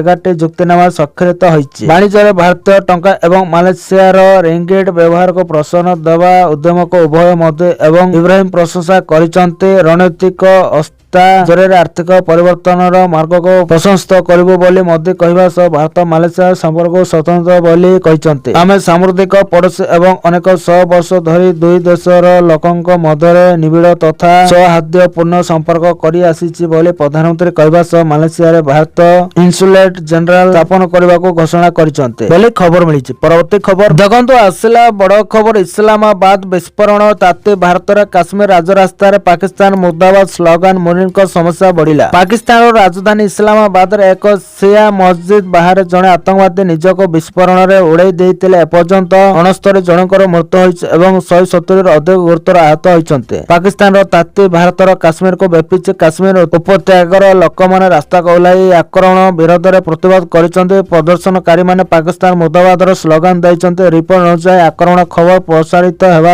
ମାତ୍ରେ ଜାମ୍ମୁ କାଶ୍ମୀରର ଅନେକ ସ୍ଥାନରେ ପ୍ରତିବାଦ ଆରମ୍ଭ ହୋଇଥିଲା। ପ୍ରତିବାଦ କୌଣସି ସଂଗଠନ କିମ୍ବା ରାଜନୈତିକ ଦଳ ଦ୍ୱାରା ଡାକରା ଦିଆଯାଇ ନଥିଲା, ବରଂ ସାଧାରଣ ଜନତାଙ୍କ ସିଧାସଳଖ ପ୍ରତିକ୍ରିୟା ଥିଲା। ଏହି ପ୍ରଦର୍ଶନ ଗୁଡ଼ିକରେ ଶିଆ ସମୁଦାୟର ସଦସ୍ୟମାନେ ଖୋଲାଖୋଲି ଭାବରେ ପାକିସ୍ତାନକୁ ବିରୋଧ କରିଥିଲେ ବୋଲି ଖବର ମିଳିଛି। ପରବର୍ତ୍ତୀ ଖବର ଦେଖନ୍ତୁ, ଆସିଲା ବଡ଼ ଖୁସି ଖବର। ଚତୁର୍ଥ କିସ୍ତି କେବେ ମିଳିବ, କେଉଁଦିନ ଖାତାକୁ ଆସିବ ସୁଭଦ୍ରା ଟଙ୍କା ଜାଣନ୍ତୁ। ରାଜ୍ୟ ସରକାରଙ୍କ ଫ୍ଲାଗସିପ୍ ସ୍କିମ୍ ସୁଭଦ୍ରା ଯୋଜନାର 3ଟି କିସ୍ତି ଟଙ୍କା ହିତାଧିକାରୀଙ୍କ ଖାତାକୁ ଆସି ସାରିଛି। 3ଟି କିସ୍ତିରେ ମୋଟ 15,000 ଟଙ୍କା ପାଇସାରିଛନ୍ତି 1 କୋଟିରୁ ଅଧିକ ହିତାଧିକାରୀ। ଏହା ସହିତ ଗତ 22 ତାରିଖରେ ନୂଆ କରି ଆବେଦନ କରିଥିବା ଏବଂ ପୂର୍ବ କିସ୍ତି ପାଇନଥିବା ମହିଳାଙ୍କ ଖାତାକୁ ଟଙ୍କା ପଠାଇଥିଲେ ରାଜ୍ୟ ସରକାର। ପ୍ରଥମ ଓ ଦ୍ୱିତୀୟ କିସ୍ତିରୁ ବାଦ୍ ପଡ଼ିଥିବା 2,55,265 ଜଣଙ୍କୁ ଟଙ୍କା ଦିଆଯାଇଥିଲା। ସେମାନେ ଏକ ସମୟରେ ପାଇଛନ୍ତି 2ଟି କିସ୍ତି। ସେହିପରି ଅଭିଯୋଗ ଶୁଣାଣିରେ 24,018 ଜଣ ହିତାଧିକାରୀଙ୍କୁ ସୁଭଦ୍ରା ଟଙ୍କା ଦିଆଯାଇଥିଲା। ସମସ୍ତଙ୍କ ଖାତାକୁ ଗତ ମାସ 22 ତାରିଖରେ ସୁଭଦ୍ରା ଟଙ୍କା ଆସିଛି। ଏକକାଳୀନ 315 କୋଟି ଟଙ୍କା ପଠାଇଥିଲେ ରାଜ୍ୟ ସରକାର। ଏଥର ମୋଟ 4,57,681 ଜଣ ମହିଳାଙ୍କୁ ସୁଭଦ୍ରା ଟଙ୍କା ମିଳିଥିଲା। ସେହିଭଳି ନୂଆ କରି ଆବେଦନ କରିଥିବା 1,78,398 ଜଣ ମହିଳାଙ୍କ ଖାତାକୁ ସୁଭଦ୍ରା ଯୋଜନାର ପ୍ରଥମ କିସ୍ତି ଟଙ୍କା ଯାଇଥିଲା। ତେବେ ଚତୁର୍ଥ କିସ୍ତି ଟଙ୍କା କେବେ ଆସିବ, କେଉଁମାନେ ପାଇବେ? ସମସ୍ତ ଯୋଗ୍ୟ ହିତାଧିକାରୀଙ୍କ ନିକଟରେ ସୁଭଦ୍ରା ଯୋଜନା ଟଙ୍କା ପହଞ୍ଚାଇବା ନେଇ ପୂର୍ବରୁ ବି ଘୋଷଣା କରିସାରିଛନ୍ତି ରାଜ୍ୟ ସରକାର। ଆସନ୍ତା ବର୍ଷ ମହିଳା ଦିବସ ଅର୍ଥାତ୍ 2024 ମାର୍ଚ୍ଚ 8 ତାରିଖରେ ମିଳିବ ସୁଭଦ୍ରା ଯୋଜନାର ଚତୁର୍ଥ କିସ୍ତି ଟଙ୍କା। ରାକ୍ଷୀ ପୂର୍ଣ୍ଣିମାରେ ମିଳିଥିଲା 3 କିସ୍ତି ଟଙ୍କା। ପୂର୍ବରୁ 3ଟି କିସ୍ତିରେ ମୋଟ 15,000 ଟଙ୍କା ଲେଖାଏଁ ପାଇସାରିଛନ୍ତି ରାଜ୍ୟର 1 କୋଟିରୁ ଅଧିକ ମହିଳା। କିନ୍ତୁ ଅଯୋଗ୍ୟ ହିତାଧିକାରୀଙ୍କୁ ଏଥିରୁ ବାଦ୍ ଦେଇଛନ୍ତି ରାଜ୍ୟ ସରକାର। ଅତି ସହଜରେ ବୁଝିବାକୁ ଗଲେ ଆସନ୍ତା ବର୍ଷ ମାର୍ଚ୍ଚ 8 ତାରିଖରେ ପୁଣି 5,000 ଟଙ୍କା ଲେଖାଏଁ ପାଇବେ ସୁଭଦ୍ରା ହିତାଧିକାରୀ। ତେବେ ନୂଆ ହିତାଧିକାରୀ ଆବେଦନ କରିପାରିବେ କି ନାହିଁ ସେ ନେଇ ପରବର୍ତ୍ତୀ ସମୟରେ ସୂଚନା ଦେଇପାରନ୍ତି ରାଜ୍ୟ ସରକାର। ଓଡ଼ିଶାରେ ପ୍ରଥମ ଥର ପାଇଁ ବିଜେପି ସରକାର ଗଠନ କରିବା ପରେ ଫ୍ଲାଗସିପ୍ ଯୋଜନାର ସୁଭଦ୍ରାର ଶୁଭାରମ୍ଭ କରାଯାଇଥିଲା। ରାଜ୍ୟର 1 କୋଟିରୁ ଅଧିକ ମହିଳାଙ୍କୁ ଆର୍ଥିକ ଭାବେ ସ୍ୱାବଲମ୍ବୀ କରିବା ଉଦ୍ଦେଶ୍ୟରେ ଏଭଳି ଯୋଜନା ହାତକୁ ନେଇଥିଲେ ରାଜ୍ୟର ମୋହନ ମାଝୀ ସରକାର। ଏହି ଯୋଜନା ବେଶ ଲୋକାଭିମୁଖୀ ମଧ୍ୟ ହୋଇଥିଲା ବୋଲି ଖବର ମିଳିଛି। ପରବର୍ତ୍ତୀ ଖବର ଦେଖନ୍ତୁ, ଆସିଲା ବଡ଼ ଖବର। ପିଏଫ୍ ଉପଭୋକ୍ତାଙ୍କ ପାଇଁ ବଡ଼ ଖୁସି ଖବର। ଦରମାରୁ ପିଏଫ୍ ଟଙ୍କା କଟୁଥିଲେ ମିଳିବ 7 ଲକ୍ଷ। ଆମେ ପିଏଫ୍ କୁ କେବଳ ବୃଦ୍ଧାବସ୍ଥା କିମ୍ବା ସଞ୍ଚୟରେ ସହାୟତାର ଏକ ଉପାୟ ଭାବରେ ଭାବୁ, କିନ୍ତୁ ବହୁତ କମ୍ ଲୋକ ଜାଣନ୍ତି ଯେ ଏହି ଆକାଉଣ୍ଟ କଷ୍ଟକର ସମୟରେ ମାଗଣା ସୁରକ୍ଷା କଭର ମଧ୍ୟ ପ୍ରଦାନ କରେ। ଇପିଏଫ୍ଓ ଏହାର ସବସ୍କ୍ରାଇବ ମାନଙ୍କୁ କେବଳ ପେନସନ କିମ୍ବା ସଞ୍ଚୟ ନୁହେଁ, ବରଂ 7 ଲକ୍ଷ ପର୍ଯ୍ୟନ୍ତ ମାଗଣା ଜୀବନ ବୀମା ମଧ୍ୟ ପ୍ରଦାନ କରେ। ଏହି ସୁବିଧା ଇଡିଏଲ୍ଆଇ କର୍ମଚାରୀଙ୍କ ଜମା ସଂଲଗ୍ନ ବୀମା ଯୋଜନା ଅଧୀନରେ ଉପଲବ୍ଧ। ଏହି ଯୋଜନାର ସବୁଠାରୁ ଗୁରୁତ୍ୱପୂର୍ଣ୍ଣ ବୈଶିଷ୍ଟ୍ୟ ହେଉଛି ଏଥିରେ କର୍ମଚାରୀଙ୍କୁ ଗୋଟିଏ ଟଙ୍କା ମଧ୍ୟ ଖର୍ଚ୍ଚ କରିବାକୁ ପଡେ ନାହିଁ। ଇଡିଏଲ୍ଆଇ ଯୋଜନା ଅଧୀନରେ ପ୍ରଦାନ କରାଯାଇଥିବା ବୀମା ପାଇଁ ସମ୍ପୂର୍ଣ୍ଣ ପ୍ରିମିୟମ ଆପଣଙ୍କ କମ୍ପାନୀ କିମ୍ବା ନିଯୁକ୍ତିଦାତା ଦ୍ୱାରା ପ୍ରଦାନ କରାଯାଏ। 7 ଲକ୍ଷ ଟଙ୍କା କିପରି ନିର୍ଣ୍ଣୟ କରାଯାଏ? ବର୍ତ୍ତମାନ ପ୍ରଶ୍ନ ହେଉଛି ବୀମା ରାଶି କିପରି ନିର୍ଣ୍ଣୟ କରାଯାଏ? ଏହି ଗଣନା ସମ୍ପୂର୍ଣ୍ଣ ଭାବରେ କର୍ମଚାରୀଙ୍କ ଦରମା ଉପରେ ନିର୍ଭର କରେ। ନିୟମ ଅନୁଯାୟୀ କର୍ମଚାରୀଙ୍କ ଗତ 12 ମାସର ମୂଳ ଦରମା ଏବଂ ମହଙ୍ଗା ଭତ୍ତା ଡିଏ ଆଧାର ଭାବରେ ବ୍ୟବହାର କରାଯାଏ। ବୀମା କଭର ପରିମାଣ ହାରାହାରି ଦରମାର 35 ଗୁଣ ଏବଂ 1.75 ଲକ୍ଷ ଟଙ୍କାର ବୋନସ। ଇପିଏଫ୍ଓ ଏହି ଗଣନା ପାଇଁ ସର୍ବାଧିକ ଦରମା ସୀମା 15,000 ଟଙ୍କା ସ୍ଥିର କରିଛି। 15,000 ଟଙ୍କାକୁ 35 ସହିତ ଗୁଣନ କଲେ 5.25 ଲକ୍ଷ ଟଙ୍କା ମିଳିବ। 1.75 ଲକ୍ଷ ଟଙ୍କାର ବୋନସ ଯୋଡ଼ିଲେ ମୋଟ ପରିମାଣ 7 ଲକ୍ଷ ଟଙ୍କା ହେବ। ଏହି ଯୋଜନା ଅଧୀନରେ ଏହା ସର୍ବାଧିକ ସହାୟତା ବୋଲି ଖବର ମିଳିଛି। ପରବର୍ତ୍ତୀ ଖବର ଦେଖନ୍ତୁ, ଆସିଲା ବଡ଼ ଖବର। ଅନ୍ଧାରରେ ବୁଡ଼ିଯିବ ବାଂଲାଦେଶ। ଆଦାନୀ ଗ୍ରୁପ ବିଦ୍ୟୁତ ଯୋଗାଣ ବନ୍ଦ କରିବାକୁ ଦେଲା ଧମକ। ବାଂଲାଦେଶରେ ଫେବୃଆରୀ 12 ତାରିଖରେ ସାଧାରଣ ନିର୍ବାଚନ ହେବାକୁ ଯାଉଛି। ଏହି ସମୟରେ ଆଦାନୀ ଗ୍ରୁପ ବିଦ୍ୟୁତ ବିଲ୍ ପୈଠ କରିବାକୁ ଦାବି କରି ଏକ ଚିଠି ପଠାଇଛି। ବାଂଲାଦେଶ ବିଦ୍ୟୁତ ବିକାଶ ବୋର୍ଡ ପିଡିବି ବ୍ୟତୀତ ଆଦାନୀ ଗ୍ରୁପ ମଧ୍ୟ ଚେତାବନୀ ଦେଇଛି ଯେ ଯଦି ବକେୟା ଦେୟ ପ୍ରଦାନ କରି ନାହିଁ ଯାଏ ତେବେ ତେବେ ବିଦ୍ୟୁତ ଯୋଗାଣ ବିପଦରେ ପଡ଼ିପାରେ। ଚିଠିରେ କେଉଁ ଜିନିଷ ଉଲ୍ଲେଖ କରାଯାଇଥିଲା? ବାଂଲାଦେଶର ପ୍ରସିଦ୍ଧ ଖବର କାଗଜ ପ୍ରଥମ ଆଲୋକରେ ପ୍ରକାଶିତ ଏକ ରିପୋର୍ଟ ଅନୁଯାୟୀ ଜାନୁଆରୀ 29 ତାରିଖରେ ଆଦାନୀ ପାୱାର ଲିମିଟେଡର ଅଧ୍ୟାପକ ଅବିନାଶ ଅନୁରାଗ ବକେୟା ଦେୟ ପ୍ରଦାନ ସମ୍ପର୍କରେ ପିଡିବି ଅଧ୍ୟକ୍ଷଙ୍କୁ ଏକ ଚିଠି ପଠାଇଥିଲେ। ଏଥିରେ ଉଲ୍ଲେଖ କରାଯାଇଥିଲା ଯେ ବିଦ୍ୟୁତ କେନ୍ଦ୍ରର ନିୟମିତ କାର୍ଯ୍ୟକ୍ଷମତା ସୁନିଶ୍ଚିତ କରିବା ପାଇଁ ତୁରନ୍ତ $112.7 ପ୍ରାୟ 1000 କୋଟି ଦେୟ ଆବଶ୍ୟକ। ଏହି ମୋଟ ପରିମାଣରେ ଗତ ବର୍ଷ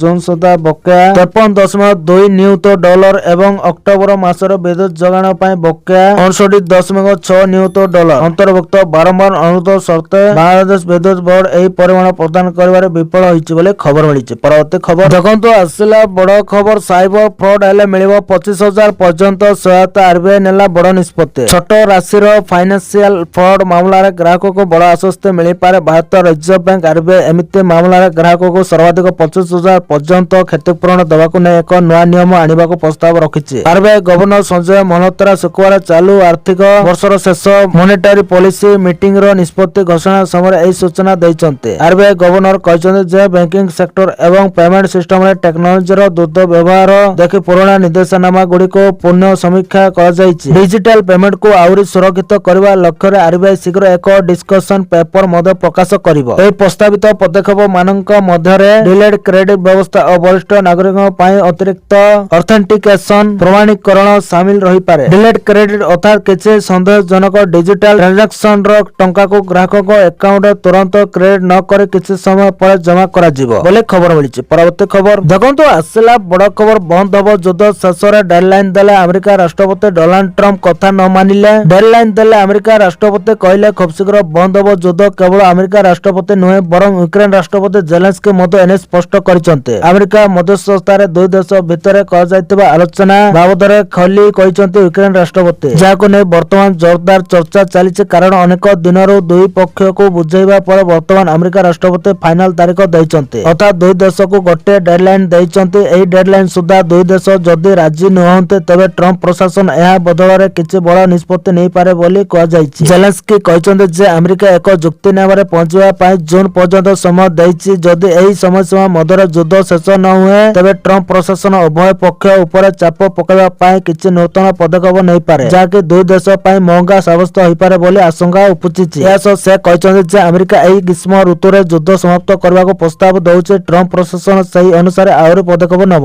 ଜେଲେନ୍ସ୍କି କହିଛନ୍ତି ଯେ ଆମେ ଜୁନ ସୁଦ୍ଧା ସବୁକିଛି ସମାପ୍ତ କରିବାକୁ ଚାହୁଁଛୁ। ଆମେ ଯୁଦ୍ଧ ସମାପ୍ତ କରିବା ପାଇଁ ସମସ୍ତ ପ୍ରୟାସ କରିବୁ। ସେ କହିଛନ୍ତି ଯେ ଆମେ ସମସ୍ତ ଘଟଣାର ସ୍ପଷ୍ଟ ହିସାବ ଚାହୁଁଛୁ। ସୂଚନାଯୋଗ୍ୟ ଯେ ଏହି ଯୁଦ୍ଧରେ ଦୁଇ ଦେଶ ଅନେକ ସୈନ୍ୟଙ୍କ ଜୀବନ ଯାଇଛି। ଏହାରି ସତ୍ତ୍ୱେ ମଧ୍ୟ ଦୁଇ ଦେଶ ଭିତରେ ଯୁଦ୍ଧ ବନ୍ଦ କରିବା ସମ୍ଭବ ହୋଇନାହିଁ। ଶେଷରେ ଏହାର ଏକ ସ୍ଥାୟୀ ସମାଧାନ ପାଇଁ ଆମେରିକା ରାଷ୍ଟ୍ରପତି ଡୋନାଲ୍ଡ ଟ୍ରମ୍ପ ଡେଡଲାଇନ ଦେଇଛନ୍ତି। ତାରି ଭିତରେ ଯଦି ଯୁଦ୍ଧ ଶେଷ ନ ହୁଏ ତେବେ ସେ କିଛି କଠୋର ନିଷ୍ପତ୍ତି ନେଇ ଦୁଇ ଦେଶ ଉପରେ ଚାପ ପକାଇବେ ବୋଲି କୁହାଯାଉଛି ବୋଲି ଖବର ମିଳିଛି। ପରବର୍ତ୍ତୀ ଖବର ଦେଖନ୍ତୁ, ଆସିଲା ବଡ଼ ଖବର। ଟ୍ରମ୍ପଙ୍କୁ ଧନ୍ୟବାଦ ଜଣାଇଲେ ମୋଦି। କହିଲେ ବାଣିଜ୍ୟ ଏବଂ ଶିଳ୍ପ ମନ୍ତ୍ରୀ ପୀୟୂଷ ଗୋୟଲ ଗୁରୁବାର କହିଛନ୍ତି ଯେ ଭାରତ ଏବଂ ଆମେରିକା ମାର୍ଚ୍ଚ ମାସରେ ଏକ ବହୁ ପ୍ରତୀକ୍ଷିତ ଦ୍ୱିପକ୍ଷୀୟ ବାଣିଜ୍ୟ ଚୁକ୍ତିର ପ୍ରଥମ ପର୍ଯ୍ୟାୟ ସ୍ୱାକ୍ଷର କରିବେ ବୋଲି ଆଶା କରାଯାଉଛି। ଏହାପରେ ଆମେରିକା ଭାରତୀୟ ସାମଗ୍ରୀ ଉପରେ ଆମଦାନୀ ଟାରିଫ ହ୍ରାସ କରିବ। ପ୍ରଧାନମନ୍ତ୍ରୀ ନରେନ୍ଦ୍ର ମୋଦି ଏହି ବାଣିଜ୍ୟ ଚୁକ୍ତି ଉପରେ ଖୁସି ପ୍ରକାଶ କରି ଏହାକୁ ଭାରତ ଏବଂ ଆମେରିକା ଉଭୟ ପାଇଁ ଗୁରୁତ୍ୱପୂର୍ଣ୍ଣ ଖବର ବୋଲି କହିଛନ୍ତି। ଏହା ଉଲ୍ଲେଖନୀୟ ଯେ ଭାରତ ଏବଂ ଆମେରିକା ମଧ୍ୟରେ ବାଣିଜ୍ୟ ଚୁକ୍ତି ସ୍ୱାକ୍ଷରିତ ହେବା ପରେ ଭାରତ ମଧ୍ୟ ଆମେରିକାରୁ ଆମଦାନୀ ହେଉଥିବା କିଛି ସାମଗ୍ରୀ ଉପରେ ଆମଦାନୀ ଟାରିଫ ହ୍ରାସ କରିବା ଆରମ୍ଭ କରିବ। ଏକ ଏକ୍ସ ପୋଷ୍ଟରେ ପ୍ରଧାନମନ୍ତ୍ରୀ ମୋଦି ଆଗାମୀ ଭାରତ ଆମେରିକା ବାଣିଜ୍ୟ ଚୁକ୍ତି ବିଷୟରେ କହିଛନ୍ତି, ଆମେ ଆମର ଦୁଇ ମହାନ ରାଷ୍ଟ୍ର ମଧ୍ୟରେ ଏକ ମଧ୍ୟକାଳୀନ ବାଣିଜ୍ୟ ଚୁକ୍ତିର ଢାଞ୍ଚା ଉପରେ ସହମତ ହୋଇଛୁ। ଆମ ଦେଶ ମଧ୍ୟରେ ଦୃଢ଼ ସମ୍ପର୍କ ପ୍ରତି ତାଙ୍କର ବ୍ୟକ୍ତିଗତ ପ୍ରତିବଦ୍ଧତା ପାଇଁ ମୁଁ ରାଷ୍ଟ୍ରପତି ଟ୍ରମ୍ପଙ୍କୁ ଧନ୍ୟବାଦ ଜଣାଉଛି। ଏହି ବାଣିଜ୍ୟ ଚୁକ୍ତି ଆମର ସହଭାଗିତାର ବନ୍ଧିତ ଗମ୍ଭୀରତା, ବିଶ୍ୱାସ ଏବଂ ଗତିଶୀଳତାକୁ ପ୍ରତିଫଳିତ କରେ। ଏହା ଭାରତର ପରିଶ୍ରମୀ ଚାଷୀ, ଉଦ୍ୟୋଗୀ, କ୍ଷୁଦ୍ର ଏବଂ ମଧ୍ୟମ ଉଦ୍ୟୋଗ, ଷ୍ଟାର୍ଟଅପ୍, ନବସୃଜନକାରୀ, ମତ୍ସ୍ୟଜୀବୀ ଏବଂ ଅନ୍ୟମାନଙ୍କ ପାଇଁ ନୂତନ ସୁଯୋଗ ଖାଲି ମେକ୍ ଇନ୍ ଇଣ୍ଡିଆକୁ ମଜବୁତ କରେ। ଏହା ମହିଳା ଏବଂ ଯୁବକମାନଙ୍କ ପାଇଁ ବ୍ୟାପକ ନିଯୁକ୍ତି ସୁଯୋଗ ସୃଷ୍ଟି କରିବ ବୋଲି ଖବର ମିଳିଛି। ତ ଦର୍ଶକ ବନ୍ଧୁ, ଏ ଥିଲା ଆଜି ସକାଳର କେତୋଟି ଗୁରୁତ୍ୱପୂର୍ଣ୍ଣ ଖବର। ଯଦି ଭିଡ଼ିଓଟି ଭଲ ଲାଗିଛି ଲାଇକ୍ କରିବା ସହିତ ଆମ ଚ୍ୟାନେଲକୁ ସବସ୍କ୍ରାଇବ କରନ୍ତୁ ଆଉ ଭିଡ଼ିଓକୁ ସେୟାର କରନ୍ତୁ। ଭିଡ଼ିଓଟି ସମ୍ପୂର୍ଣ୍ଣ ଦେଖିଥିବାରୁ ଆପଣମାନଙ୍କୁ ବହୁତ ବହୁତ ଧନ୍ୟବାଦ।